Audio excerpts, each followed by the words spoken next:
Ayan, good morning mga ka-farmers. Andito naman tayo sa aking bukid.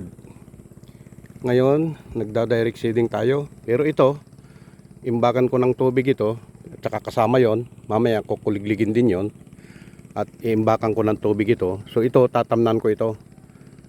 Yan. At saka ito. Kasi pag-istakan ng tubig para pang-suporta dyan sa baba. Yan, direct seeding. So hindi natin alam kung anong panahon, kung uulan, napakaganda para masuportahan itong aking tanim na palay sa pagdadirect. Kasi kung walang tubig, so sad to say na hindi tayo success sa pagsiseeking crop. Kasi nga ito, hinahabol lang natin ang tubig dito. Kasi ito, sahod ulan lang ito mga ka-farmers. Nabubukid lang ito sa sahod ulan. Kaya hinahabol muna natin ang tubig.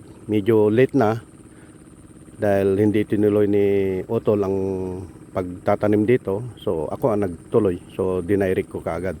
Pero medyo late na. Pero bahala na si Lord sa akin kung gagabayan niya ako.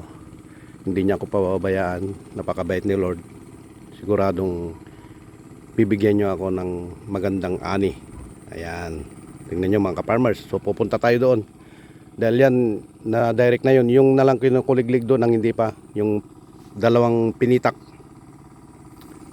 Oh. Saka yung pala. Yun, nakita nyo yung pinaibabaw namin ng sako. Yan. Para pang suporta. Ganon din dito. Ayan.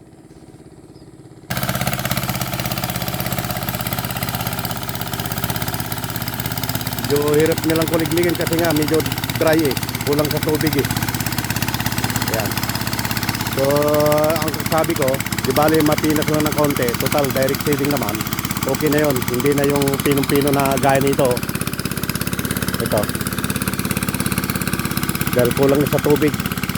Kaya mapantay lang siya.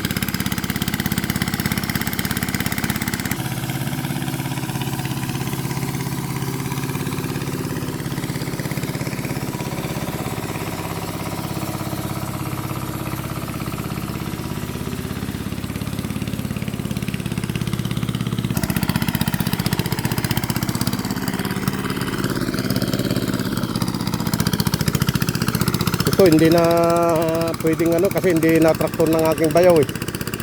Ayan oh, sayang. Kung na traktor niya sana yan, di pwedeng taniman yan.